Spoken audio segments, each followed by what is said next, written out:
Melanjutkan video sebelumnya, lokasi masih di rumah goib Bunga Harum. Diperlihatkan Taesan baru keluar dari kamar keramatnya. Baru juga membuka pintu sudah ada pengawal Cheon dan pengawal Yo bersama 3 tawanannya. Taesan bertanya kepada pengawalnya, mereka masih hidup. Aku bilang untuk membiarkan mereka hidup hanya jika mereka mau bicara. Dia ini benar-benar buas. Ucap pengawal Yo, dia penyelamat. Ucap para tawanan, mereka memang bicara. Ucap pengawal Cheon. Lanjut Taesan berkata, benarkah? Katakan padaku ringkasannya. Pengawal Cheon mulai menyampaikan inti dari info yang ia dapatkan dari para sandera. Baiklah, perintah yang mereka terima adalah untuk membawa Anda ke Sekte Crimson Dragon. Lalu identitas asasin yang melarikan diri itu, hanya diketahui oleh pemimpin Sekte Crimson Dragon. Setelah mendengar ringkasan dari pengawal Cheon, Taesan berkata dalam hatinya, memang benar, jelas sekali kalau dia itu bukan seniman bela diri biasa dari unortodoks. Pasti akan sulit untuk seorang pengawal biasa jika melawannya. Tapi Kyungwon yang lebih kuat darinya, itu memang bukan sesuatu yang tidak terduga. Terlalu jelas kalau klan Zhongli ada di balik semua ini. Lanjut Taesan berkata sambil melangkah berjalan. Kita kembali ke Golden Wall Merchant. Bawa juga mereka. Pengawal Cheon menuruti perkataan Taesan. Baik tuan. Singkat cerita, mereka sudah sampai di Golden Wall Merchant. Taesan berkata kepada para pengawalnya, aku akan memberikan pembatasan pada mereka terlebih dahulu. Pengawal Cheon sedikit kebingungan, dan Taesan lanjut berkata, kalian berdua, aku akan mengajari kalian teknik seni bela diri yang akan berguna, jadi perhatikan ini dan pelajari dengan baik. Mereka berdua sedikit terkejut, lalu bergumam dalam hatinya. Dia mau mengajari kami teknik bela diri. Lanjut Taesan menunjukkan dan mengenalkan tekniknya. Ini adalah teknik pembatasan sederhana. Aku akan mulai mengajari kalian teknik ini. Pertama, posisikan jari kalian seperti ini. Kalian akan menyuntikkan energi internal, yang menghentikan sebuah fungsi tubuh secara sengaja. Asasin yang mereka tangkap akan dijadikan kelinci percobaan. Dari teknik yang mau diajarkan oleh Taesan, terlihat mereka sangat ketakutan sampai tubuhnya gemetaran. Lanjut Taesan menjelaskan, kuncinya adalah pengendalian energi internal, jadi pastikan untuk melakukannya dengan benar. Mendengar penjelasan dari Taesan, para pengawalnya sangat terkejut. Mereka berkata dalam hatinya, apa ini? Aku tidak pernah melihat teknik pembatasan ini sebelumnya, tapi aku bisa langsung memahaminya. Lanjut Taesan mempraktekannya ke salah satu asasin. Oke, lakukan ini secara perlahan. Terlihat kasihan dengan asasin itu, sampai dari hidungnya keluar ingus. Lalu Taesan berkata kepada asasin itu, kalau kau tidak mematuhi perintahku, maka kau tidak akan bisa melihat lagi. Ini mungkin akan terasa sedikit sakit. Tunggu sebentar. Lalu Taesan pun mulai melakukan tekniknya ke asasin itu. Nasib jadi kelinci percobaan asasin itu sangat kasihan. Ia sampai menangis dan mengerang kesakitan. Bahkan tanpa teknik ini, saya tidak akan, belum kelar bicaranya, ia langsung menjerit dan tidak melanjutkan perkataannya. Selagi asasin itu guling-guling menahan rasa sakit, wajahnya sampai pucat, dan Taesan berkata dengan santai kepada para pengawalnya. Cobalah pembatasan yang lain pada 2 orang lainnya. Anggap saja itu sebagai latihan. Pengawal Cheon mempraktekkan dengan keringat bercucuran, Taesan malah kesenangan dengan senyuman psikopatnya. Pengawal Yo berkata dalam hatinya dengan ekspresi bodoh, ia memperhatikan kelakuan mereka. Hanya saja, bagaimana Tuan Taesan bisa mengetahui hal-hal semacam ini? Dan kenapa Warrior Chon tidak mempertanyakannya sedikitpun?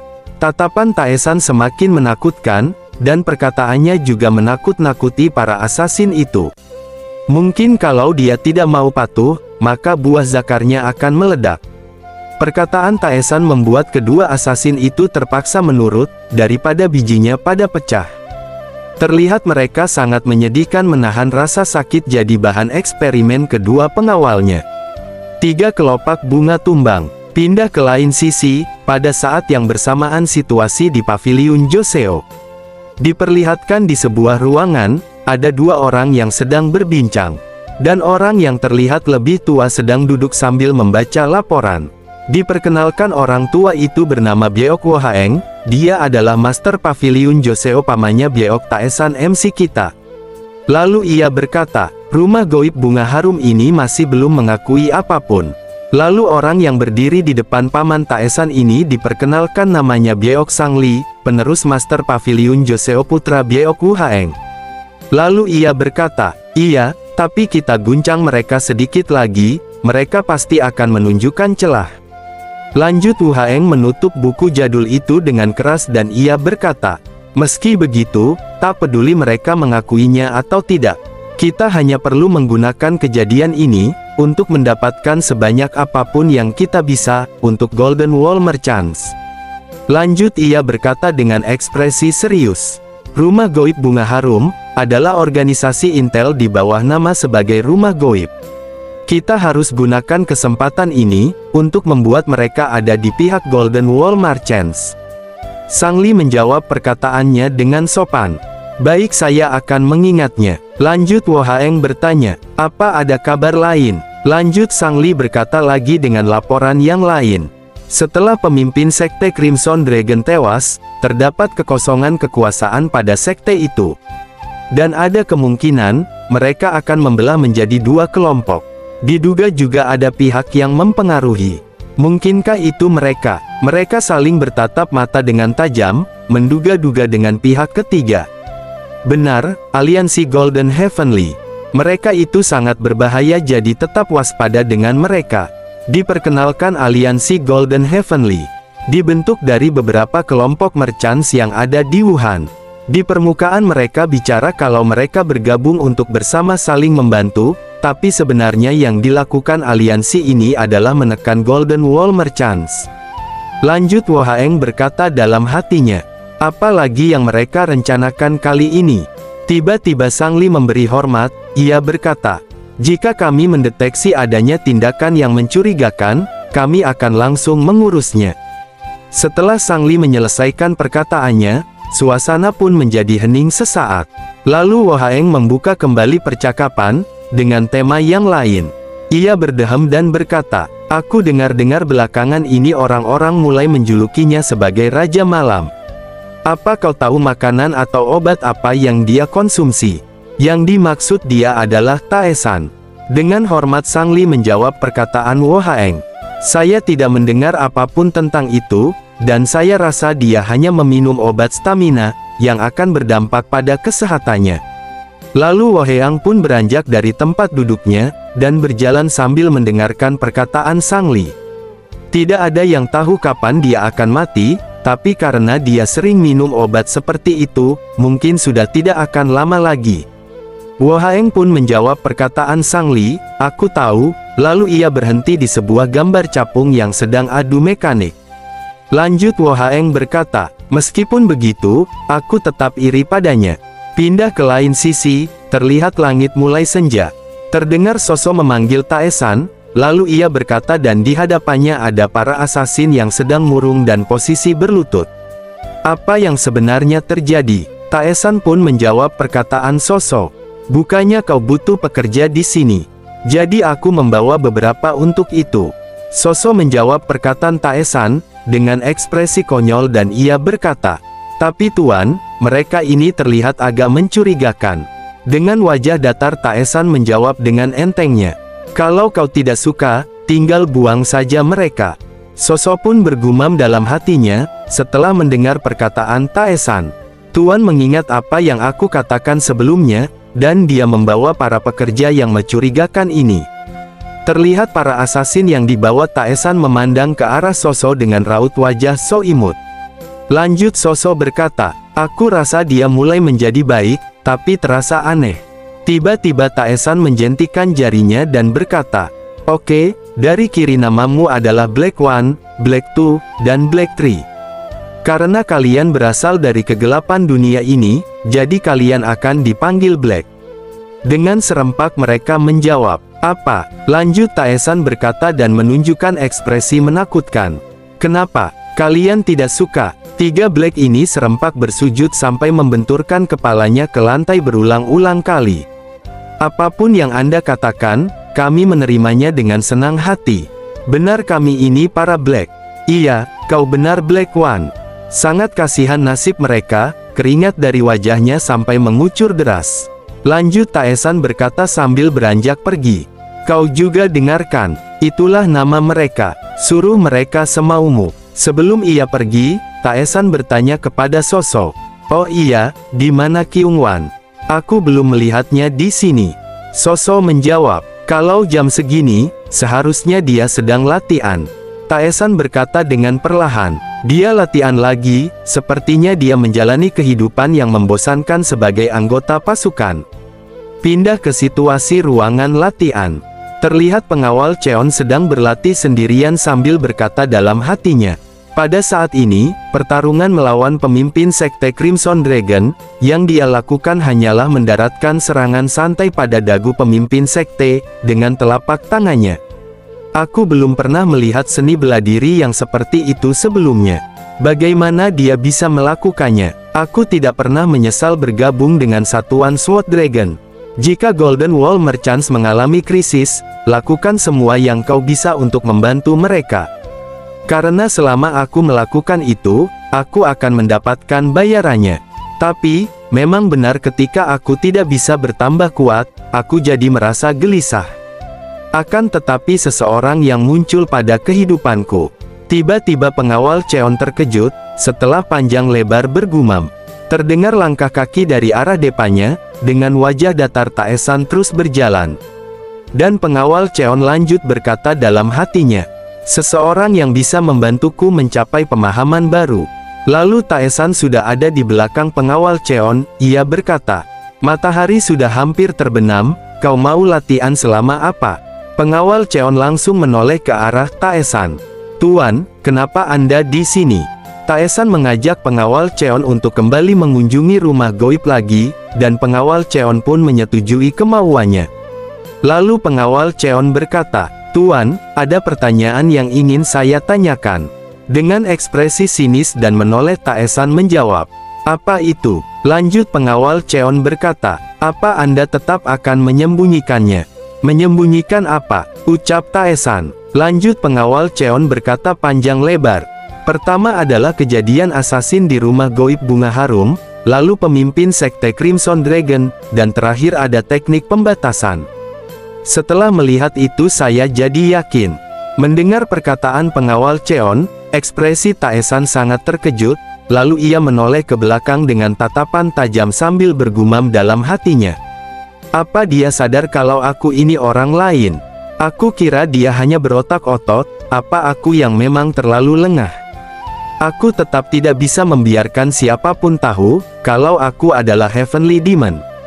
Aku memang menyukai sikapnya sedikit demi sedikit, tapi apa aku harus membunuhnya? Setelah Taesan berpikiran untuk menghabisi pengawal Cheon, dengan tiba-tiba pengawal Cheon langsung berlutut di hadapan Taesan, ia berkata dengan memohon. Tolong bantu saya Tuan. Yang tadinya Taesan berekspresi menakutkan, tiba-tiba ekspresinya berubah drastis menjadi santai kembali, karena melihat sikap dari pengawal Cheon. Lanjut pengawal Cheon berkata, saya dengar kalau orang yang meridiannya terputus, itu adalah orang-orang yang jenius. Anda juga seperti itu kan? Tolong angkat saya sebagai murid Anda. Makin kebingungan lagi Taesan mendengar perkataan pengawalnya. Lalu Taesan berkata dalam hatinya, apa dia pikir, kalau aku ini adalah seorang master bela diri yang sedang menyembunyikan kemampuannya? Lanjut pengawal Cheon berkata dengan ekspresi semakin serius. Saya ingin bertambah kuat agar bisa balas dendam. Taesan mengulang perkataan pengawal Cheon.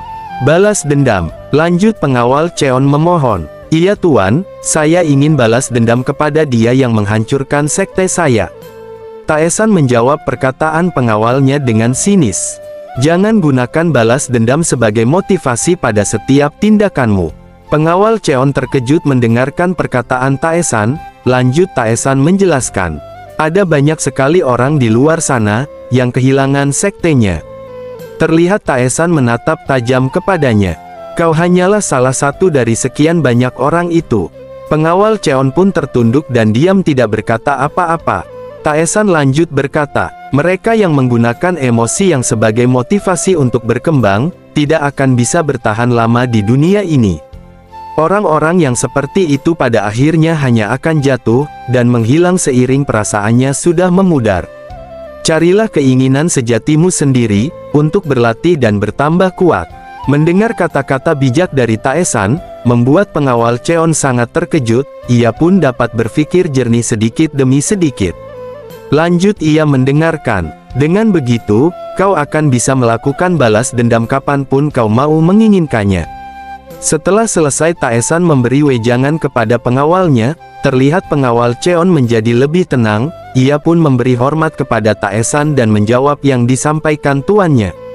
Baik tuan, singkat cerita, hari berganti malam. Terlihat 3 bayangan hitam berjalan di atas jembatan kayu. Dan itu adalah rombongan Taesan dan para pengawalnya. Terlihat pengawal Yo mengikuti Taesan dari belakang, agak jauh jaraknya daripada mereka. Lalu Taesan melirik ke sampingnya dan berkata, "Hei, jangan bersikap seolah-olah kau tak tahu apa-apa. Ajaklah dia bicara atau apapun itu." Perkataan mereka terlihat seperti berbisik-bisik di hadapan pengawal Yo. Lanjut Taesan berkata, "Jangan pura-pura tidak tahu begitu." Terlihat pengawal Cheon mematung dan berkeringat. Ia menjawab perkataan tuannya, "Apa yang tuan bicarakan?" Pengawal Yo yang melihat kelakuan mereka, ia menghela nafas panjang. Lalu pengawal Yo berkata dalam hatinya, "Aku tidak menyangka kalau kami akan melakukan ini setiap hari. Memangnya apa yang dilihat nona muda, dari seseorang seperti dia?" Lagi asik-asiknya Taesan menggoda pengawalnya, tiba-tiba ia mencium sesuatu. "Aku mencium aroma cairan merah."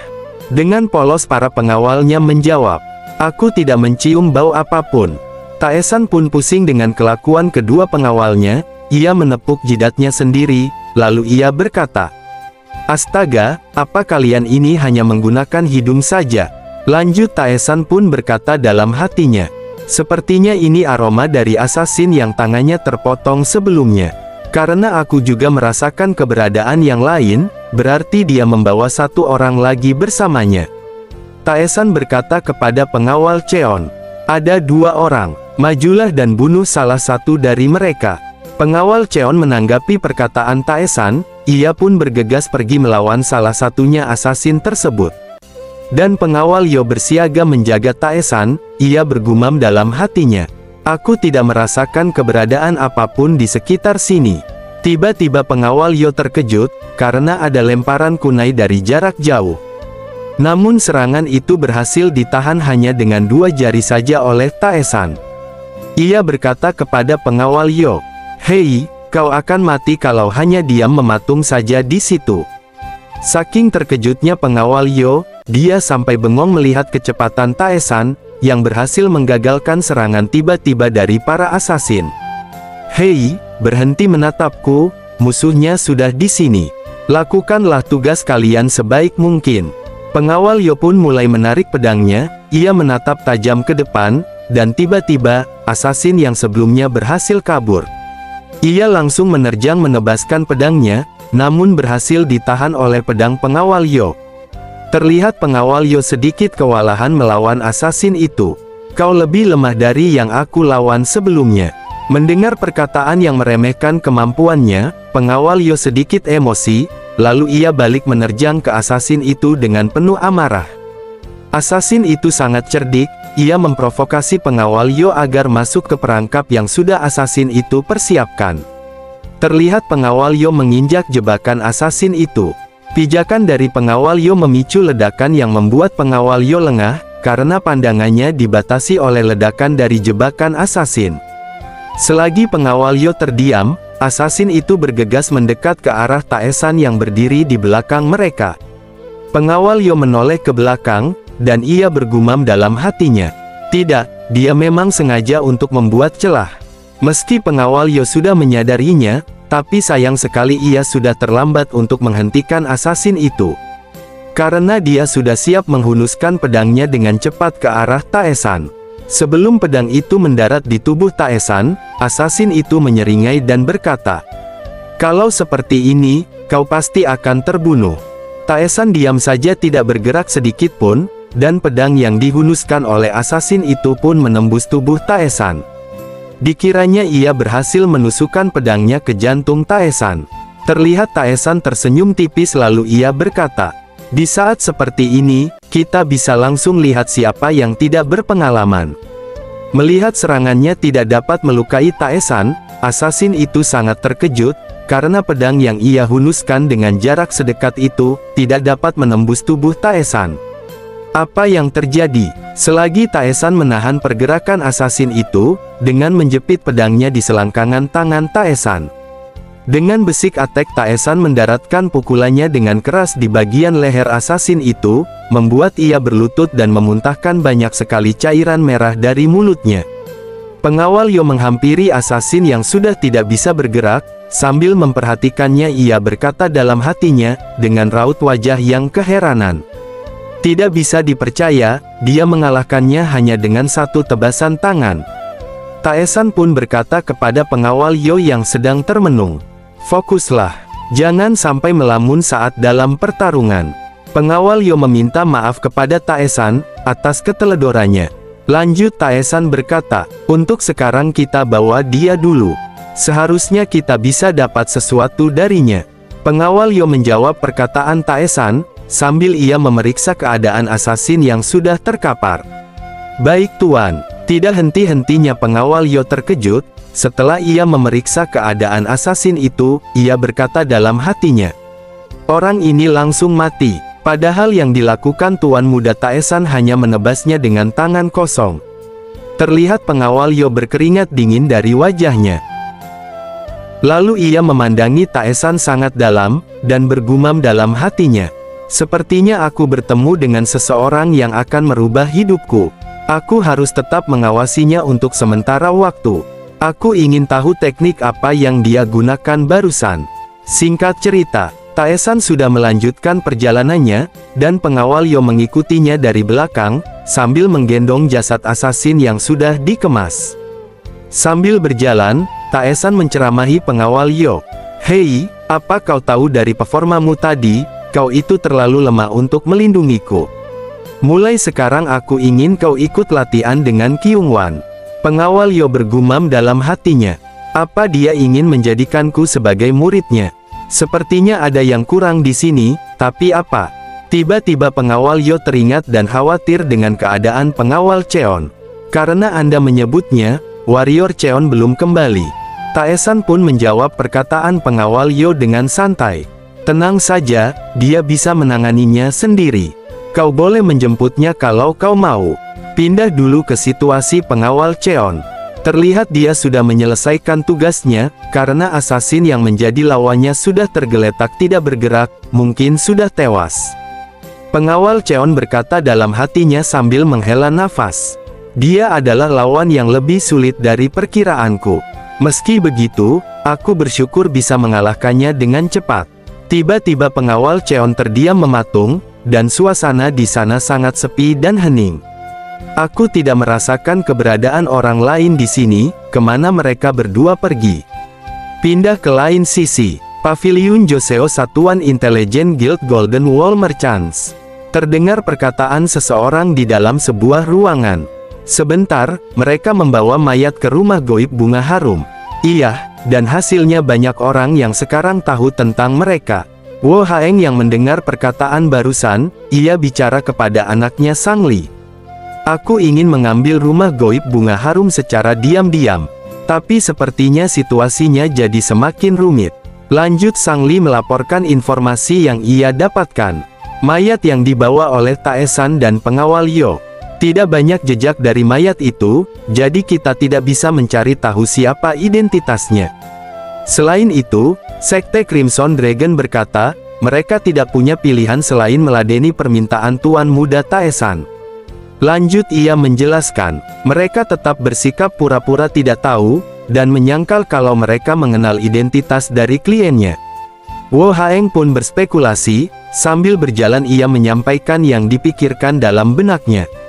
Memang, Ada kemungkinan kalau mereka tidak mau mengakui, kalau mereka yang mencoba balas dendam karena pemimpin sektenya terbunuh. Kita tidak bisa membiarkan kejadian ini berlalu begitu saja. Ada terlalu banyak mata yang sedang menyaksikan ini sekarang. Kalau seperti ini terus, situasi ini hanya akan berdampak buruk pada reputasi Guild Golden Wall Merchants.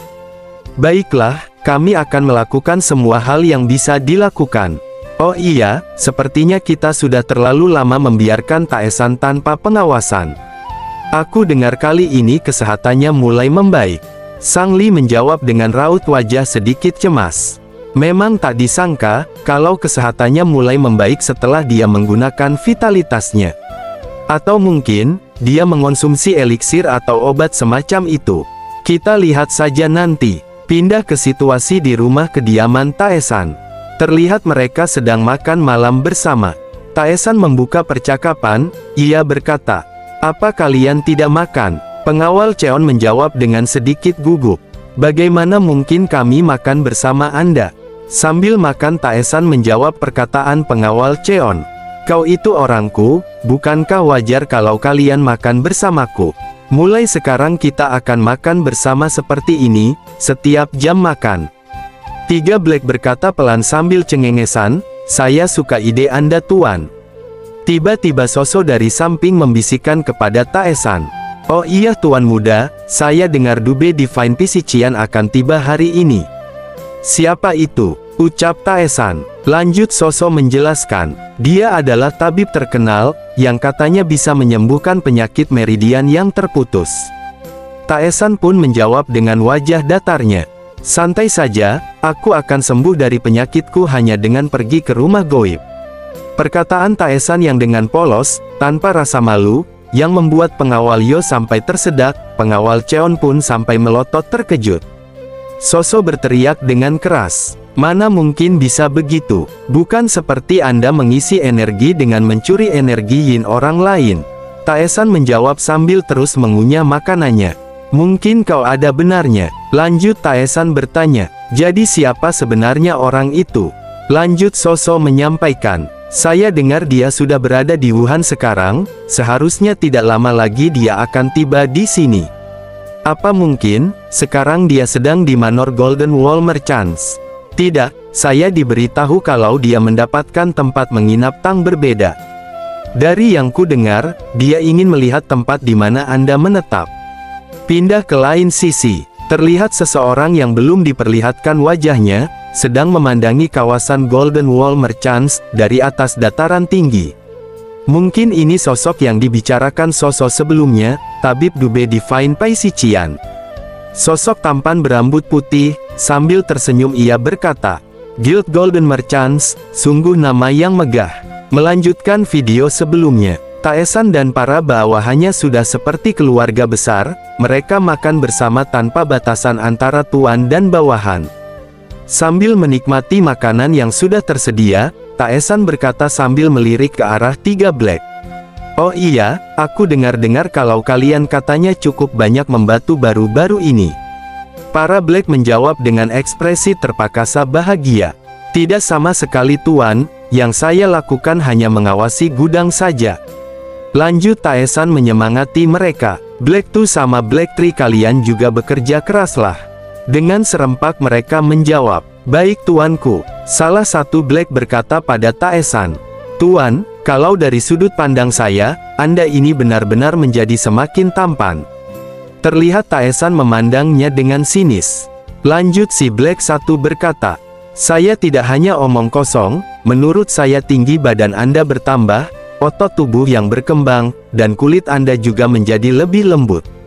Saya terpana dengan penampilan Anda ini." Taesan malah ngamuk dipuji oleh S Black 1. "Diam, jijik rasanya mendengar itu darimu. Apa kau ingin aku taruh batasan di mulutmu?" Keringat dingin si Black mendengar perkataan Taesan. "Maaf Tuan, saya akan menutup mulut saya sendiri dengan penghalang yang besar." Black yang lainnya saling berbisik, "Sebaiknya kau diam saja, dasar gila." Taesan bergumam dalam hatinya, tentang perubahan yang dibicarakan oleh si Black 1. "Kulitku sudah tidak sepucat dulu, berarti tubuh ini memang sudah mulai membaik." Apa ini juga efek dari Soul Augmenting Demonic Art? Apapun itu, aku harus mengumpulkan lebih banyak jiwa. Jika aku terus melakukan itu, maka suatu hari, tidak dilanjutkan perkataannya. Pindah ke lain sisi. Terlihat banyak orang yang sedang berbaris, di depan gerbang Golden Wall Merchants. Saat membuka pintu, terlihat sosok tabib yang sebelumnya dibahas oleh Soso dan Taesan. Dan di depan sudah ada Gamujin, kepala pelayan Manor Golden Wall. Ia menyambut dengan hormat tabib tersebut. Kami sudah menunggu Anda, Divine Paisician. Suatu kehormatan bisa bertemu dengan Anda. Tabib itu pun tersenyum dan ia menjawab penyambutan dari kepala pelayan. Ini cuma sekedar takdir saja. Lanjut si tabib bertanya, aku ingin melihat pasinya terlebih dahulu. Apa kau bisa mengantarku padanya? Dengan hormat dan sopan Muzin menjawab, tentu saja tuan. Sambil memperhatikan tabib tersebut, ia bergumam dalam hatinya. Dia terlihat lebih muda dari yang aku dengar. Mungkin dia mengonsumsi semacam eliksir, untuk membuatnya terlihat awet muda. Lanjut mereka pun mulai berjalan menuju kediaman Taesan. Sepanjang jalan tabib itu memandangi suasana Golden Wall Merchants. Manor ini memang terlihat megah sekali. Muzin pun berkata padanya sambil tertawa kecil. Master, Manor memang berusaha membangun tempat ini. Ini adalah salah satu dari 3 paviliun besar yang ada di Manor Golden Wall Merchants. Tiba-tiba, pandangan tabib itu terdiam di sebuah taman di depan kediaman Taesan. Ia melihat Danyon yang sedang merawat taman bunga, bersama 3 black. Tabib itu terkejut lalu berkata dalam hatinya, siapa dia? Terlihat sangat cantik dan penuh daya tarik. Lalu Muzin menjawab perkataan tabib tersebut. Dia adalah pelayan tuan muda kedua. Dia berasal dari rumah goib terkenal di Wuhan.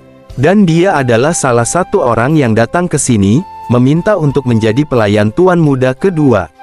Lalu tabib itu menoleh ke arah lain dan bertanya lagi, apa para wanita di sana juga sama? Iya, Anda benar, ucap Muzan. Lanjut ia menjelaskan. Mereka adalah para pelayan baru, yang meminta untuk menjadi pelayan tuan muda kedua.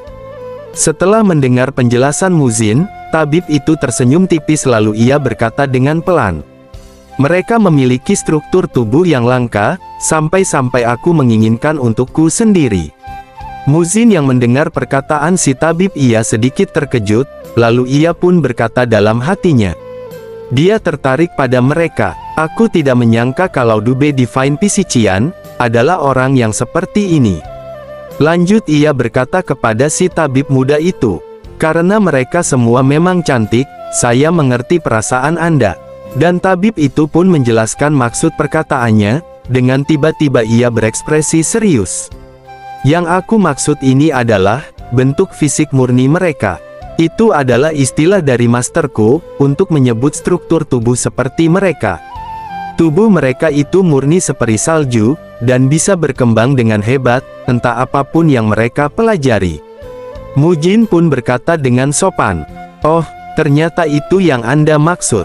Maaf sudah salah paham. Sambil menoleh ke arah Mujin tabib itu lanjut berkata, tidak masalah, tapi kalau boleh apa aku bisa menjadikan mereka sebagai muridku? Mendengar perkataan si tabib, Mujin sangat terkejut. Lanjut si tabib menjelaskan, iya, kalau kau memperbolehkannya, aku tidak akan pernah melupakan bantuan besarmu ini kepadaku.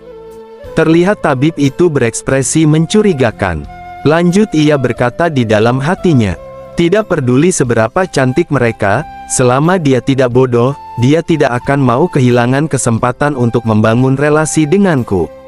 Sambil ia melangkah berjalan ke arah kediaman Taesan, si tabib masih berlanjut dengan pikiran yang penuh percaya diri. Selain itu, aku memiliki beberapa tabib terkenal yang bekerja di bawahku. Jadi jawabannya sudah pasti. Singkat cerita si tabib sudah sampai di kediaman Taesan. Dan Taesan berkata aku tidak mau.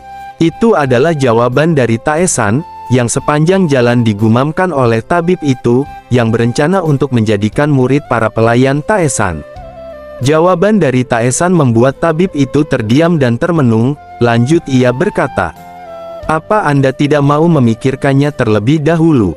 Ini juga akan menjadi kesempatan bagus bagi para pelayan Anda. Lalu Taesan berkata dengan tersenyum tipis, dan matanya menatap tajam. Katanya kau sudah punya 10 murid, dan sekarang kau mau menambah 4 lagi. Kau itu terlalu serakah. Lanjut si tabib itu menjelaskan. Para tabib yang datang bersamaku itu bukan muridku. Mereka hanya membantu apa yang sedang aku kerjakan. Taesan pun menjawab perkataannya dengan perlahan. Tapi kelihatannya tidak begitu. Melihat para orang tua itu selalu mengikutimu kemana-mana, itu berarti setidaknya mereka adalah muridmu, atau mungkin bawahanmu. Kau sebenarnya juga lebih tua dari kelihatannya, apa aku salah? Perkataan Taesan membuat si tabib terdiam sejenak, lalu ia berkata sambil meraih poci di depannya. Kesempatan untuk mempelajari teknik medis, tidak akan datang dengan begitu saja. Dengan tegas Taesan menjawab langsung perkataannya. Kenapa juga mereka harus belajar teknik medis darimu? Selain itu, inti dari ini adalah kau yang menginginkan sesuatu milikku. Terlihat Taesan mencengkam gelasnya sedikit keras, lanjut ia berkata, kita bicara jujur saja, kau tidak menginginkan mereka untuk diajari teknik medis. Tapi sebagai bahan penelitian yang bagus bukan? Perkataan Taesan membuat si tabib terdiam kembali untuk beberapa waktu, karena pemikirannya sudah terbaca oleh Taesan dengan mudah. Dia sudah kelewatan. Lanjut si tabib menjelaskan, ia masih saja menutupi pemikirannya, yang sudah ditebak oleh Taesan. Sambil tersenyum, namun terlihat wajahnya sedikit berkeringat, ia melanjutkan.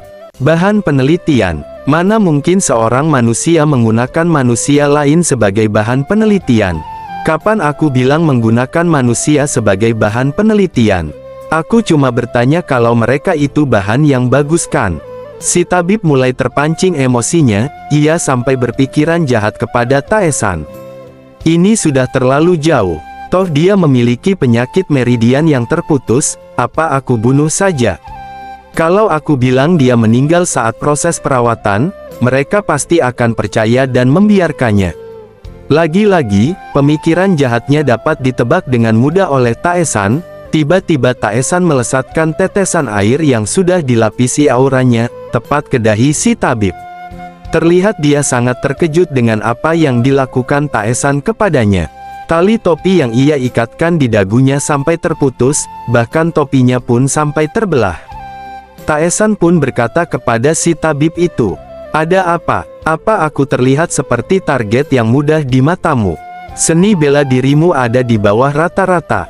Jadi aku rasa kau bisa menggunakannya untuk teknik medis saja.